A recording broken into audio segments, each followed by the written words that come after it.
Well, I think any time that you can put yourself in a ball game where you can see positive things happening, that's good for your program. That's good for the guys that are playing the game.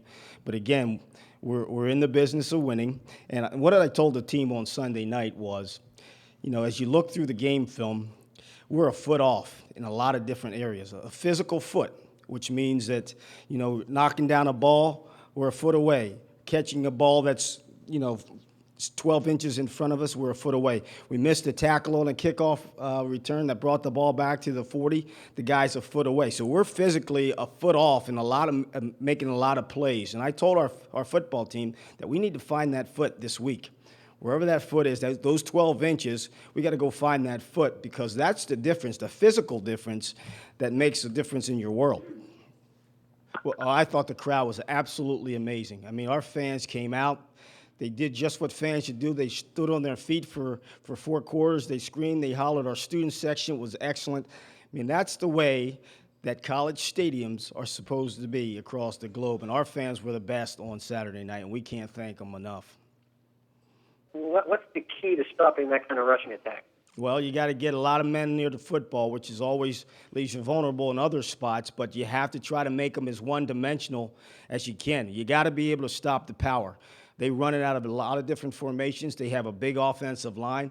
I was looking at how big they were yesterday. They're all about 6'6", 6'7", 6'8", 325 pounds. So that presents a little bit of an issue. But you need to get 8, 9 hats around the football to eliminate some of those running gaps. You look at a guy like Gordon who averages 12 yards a carry. What makes him so dangerous? Well, they like to run the speed sweep with that guy. He's a big back, but they put both those backs in the game at the same time. They ran the speed sweep, and he's fast when he gets on the edge, but he breaks so many tackles. So we're going to have to get him corralled before he gets rolling.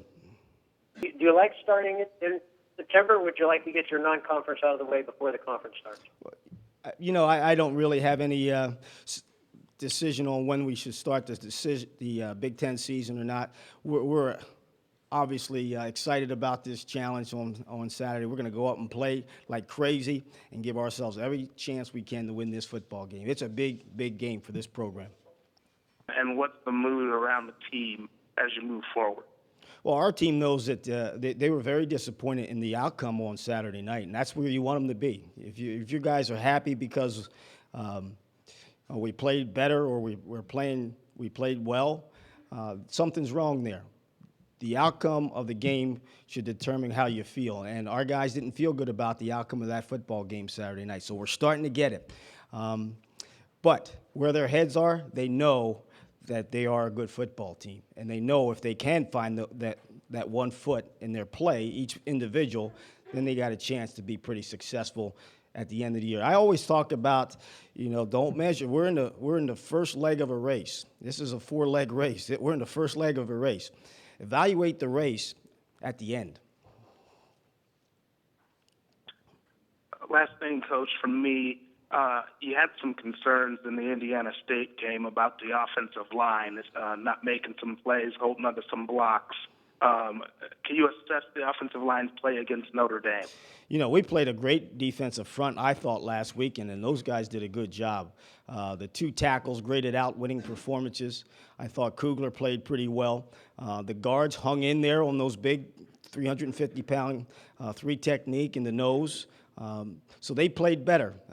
Did we play well enough? Obviously not, but they did play better, and we need to continue to play better as we move forward. Well, it's all about preparation, and I think what happened was, you heard Ricardo say it after the game, is that they knew the positions to be in on Saturday, and that's huge. I mean, if you have a great anticipation of what's coming, that allows you to play freely and make plays. So we got to keep preparing like crazy Tuesday, Wednesday, and Thursday, and just keep getting our mind sharper and sharper and sharper. I would assume that it's about not having letdowns at this point. Then you've now kind of given fans maybe a taste of what this offense can be, what this team can be, and now it's just keep getting better each week. Well, you have to get better, and that's the whole key. But we're going to have adversity on Saturday, and we got to be able to handle the environment, handle the atmosphere, fear and then overcome those adverse situations on Saturday. That's going to be key in the first quarter of this football game.